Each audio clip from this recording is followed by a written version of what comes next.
What went into that first half, and I guess just what went wrong? Well, again, I'm not taking anything away from Vanderbilt because Mark has done a great job with his team, but we were awful. I can't remember how many times I heard our guys on the bench yelling, "We've gone over that. We've gone over that." I can't explain it. I wish I could. We weren't good. I thought they got settled in and very. They're a really good basketball team. I mean, you go back, they've been competitive in every game. They're right there. I think they're an NCAA team, as well coached as any team that we've played all year. But second half just proves to you that how important a mindset is, because that's what the message was at halftime. We better change our mindset right here, right now, in terms of everything that we want to do, playing more aggressive, playing quicker, doing the things that we talk about. And we didn't play with any pace in the first half. And then you combine the fact that just way too many defensive breakdowns, and they just owned the paint in the first half, and we were able to get control up in the second half, out-rebounded by 10 in the second half. So the script kind of flipped in terms of being more aggressive. Really proud of Felix. I thought Felix was terrific all day. Loved Chad, really moved without the ball, and then got downhill a couple times. As bad as he was the first half, he was the difference in the game in the second half. He came out and did what we needed him to do and closed the game. And I thought Jemiah Mashack, when we went to the small lineup, his energy lifted everybody. So Igor had a tough day. That comes with not practicing. He hadn't practiced this week, and I walked through because he was involved in most of those early breakdowns. And I'll give him the benefit of the doubt because he didn't practice at all this week. But and they do some difficult things where you got to be on edge. I mean, you got to react to what they do. They did a great job flipping the screen up there, getting us twisted up a little bit, but just a better mental effort the second half. Coach, such a great second half, outscored Vanderbilt 50-32. How important are these strong finishes to an NCAA tournament team? And on the flip side, what adjustments do you think can be made to have stronger first halves? That's a great question because we haven't been good. So we're as good as our defense is to start the game. We start the game with, again, I think 2 turnovers tonight. And we've talked about it a lot. But I wish I knew the answer, to be honest with you. I did, because as much as we talked about it and trying to put guys in the right spot to do it. But tonight we came out, we weren't very good offensively. To start, but that's not why we got down. We really got down tonight because of our defense. And then you go back to every game that we've lost, it's been because of our defense overall. Even though there's nights I can tell you we've had high quality shots, we didn't make them. But you go back to the last game against Kentucky, last 4 minutes, it was defensive breakdowns and a couple things offensively that we didn't take advantage of from a scouting report.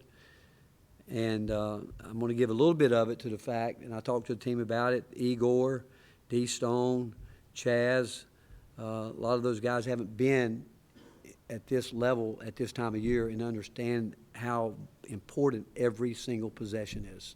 And that's what, again, we keep harping on it, talking about it, but it really is true. I mean, so our preparation, like I said, I thought we had good prep, but it didn't show up the first half. And I like the fact that we came back the way we did, but a lot of that had to do, again, second half we play with the kind of speed that we need to play with, as opposed to a slow, methodical game.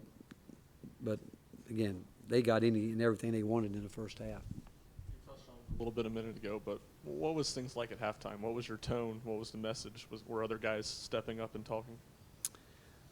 Well, I thought Jemiah was good at halftime because the coaches had gone in and talked about defense. I normally go in and we'll talk about a couple of different things, and talk about some offensive stuff. But I talked about a mindset. I said, this time of year, you either wilt or you grow. I said, which one are we going to do? You're going to be in games like this the rest of the year, and we're disappointed that where we are because our goal is every year to try to contend for an SEC championship. We know that's gone, but the fact is, a regular season championship that's gone. But it's a mindset, and there's a lot of teams heading into February that would love to be where we are. There's a lot of teams that are probably already taking inventory And then there's those teams that really want to make a run at the national championship. And if we're going to be one of those teams, it goes back to what I've talked about, a mindset of getting better and being able to look at each other and talk. And we as coaches, we keep doing that with these guys, trying to put them in position. I talked to Jamal Meshack last night. We were on the phone together, and I told him, I said, what I want you to do, I want you to find your place in the corner, and I want you to shoot corner threes when you're open. And he did it today, and he made two of them. And I said, if you'll just do that, and then all these other areas where he likes to drive the ball, but if you'll just make up your mind, you're going to get yourself there. And when we went to the naked side ball screen, he did a lot of good things on the backside where he was screening, trying to get a shooter open there. But he, as much as anyone, at halftime talked about, said, this isn't who we are. Why are we doing this? And I said, I mean, where's our mindset? But the fact is, the second half, the guys that, and I told him the guys that we expected to do it last game didn't do it tonight. He and Shaq and Z did it. And Felix, and I thought Chaz in some ways was as good as he's been all year because of the things that we talked about yesterday. I really thought he tried to implement them. Zakai, but what were the things that he did best in the second half, and where does that 20-minute stretch from him stack up with some of the most special things you've seen him do? I thought he got back to playing with a real chip on his shoulder. That's what I thought. I thought he got back and his competitive spirit really showed up. That's what I thought, because the first half he was getting driven by the things that he doesn't normally do, and I thought that was it. I thought the guy that we've always known, that's who he was in the second half, knowing that everyone, people game plan for him, but he was just determined. He's strong with the ball. Got mad at me probably because I said some things to him I don't normally say, but to challenge him a little bit. And I thought he responded well because I've seen him do it, but I thought that's who he is and that's who he needs to be. What did you say to him? Respect. I said, who's getting respect right now and who's getting disrespected? I said, come on, man, you can't. The things he was allowing to happen out there that he wasn't doing. And again, I have such a high standard for him, and he's probably got an even higher one for himself. And I thought the minutes he set there, I think he's best when he plays angry and with a chip on it. That's when he's at his best because he's always been a fighter his whole life.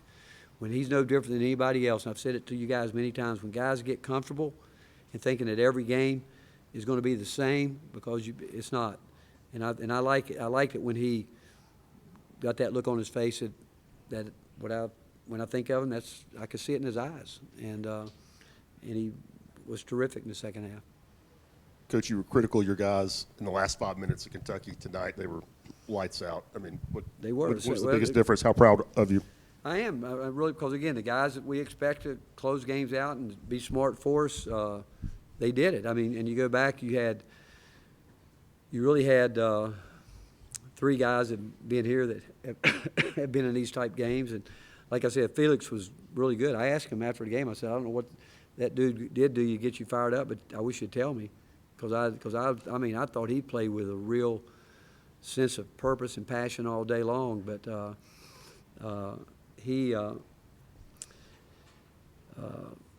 but I am, Rob, those guys that, again, the mistakes we made the other day we didn't make today, and we couldn't afford to because we'd have lost again if we would have.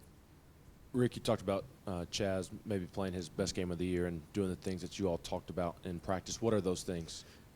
Driving hard to the basket, not just settling for and be rubbed off his cuts. He gets grabbed more he and Jordan get grabbed as much as anybody in the country coming off screens, and which I have a problem with. I mean, because I believe in freedom of movement, and they get. I mean, all you got to do is look at their shirt tails; they're out all the time, and by rule they're supposed to keep them in, but they get tired of putting them in. And but I thought he did work hard. I thought he made a couple real hard drives down the lane and finished them, and I thought defensively he worked hard.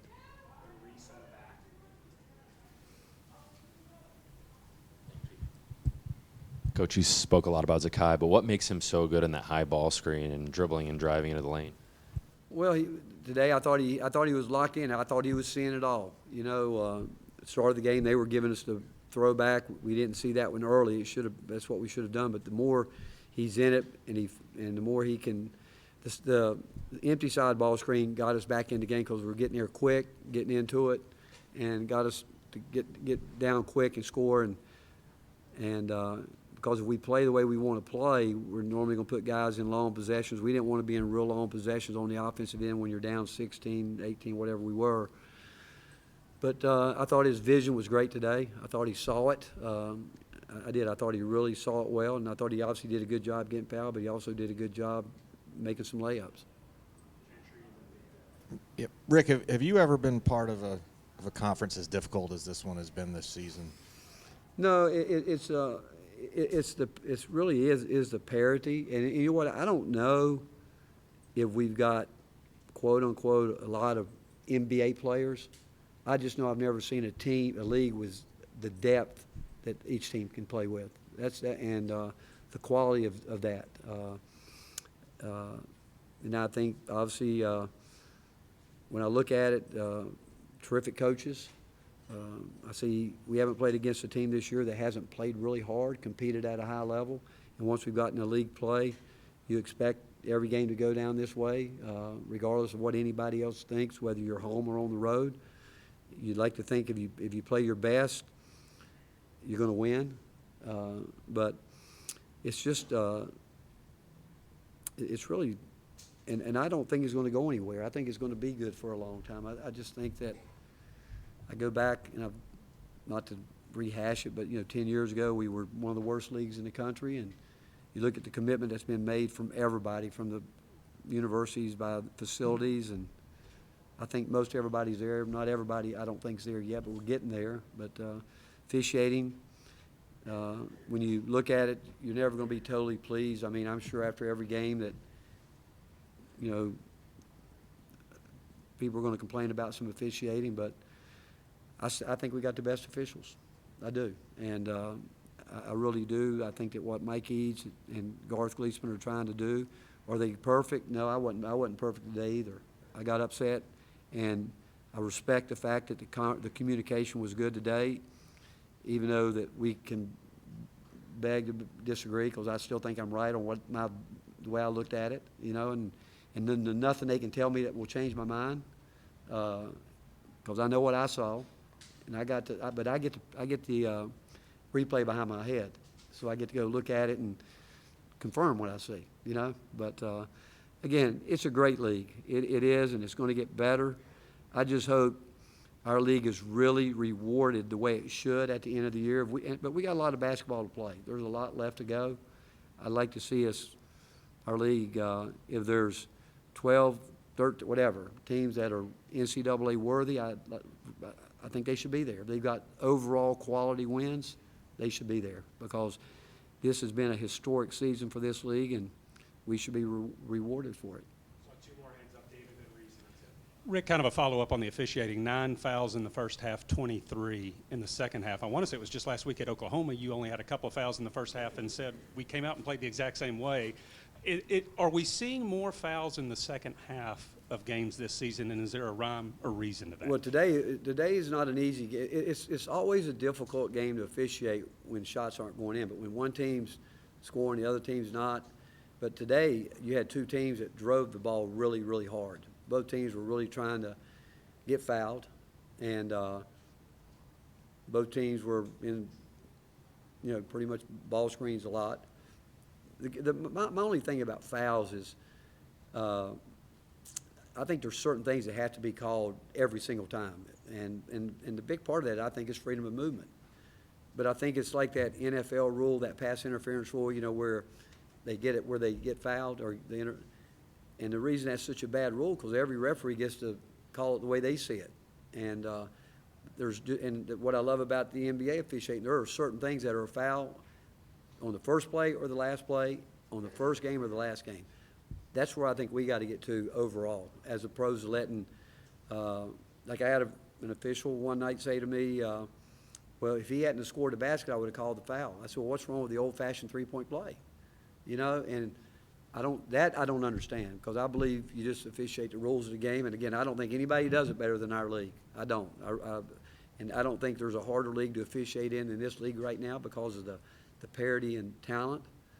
But today's game obviously was, I think, we knew we had to come out and get aggressive, try to get to the foul line, try to score some with the clock not running, those type things. They do a great job of attacking the lane, and if you look at it, it was kind of a tale of the two halves. Where they got in the first half, they didn't. I think they got 8 in the second half from driving. I think, and then the first half, the second half, I think we got 24 points. So, and it's hard. It's hard. And again, I do think the officials are working hard to try to be consistent. What they call there, they call on the other end, and that's all I think coaches look for. But you can disagree on three-point shooting. I mean, I can talk about that play, and I respect Owen so much. I think he is going to be a great official. He is. I mean, he's a Final Four guy, but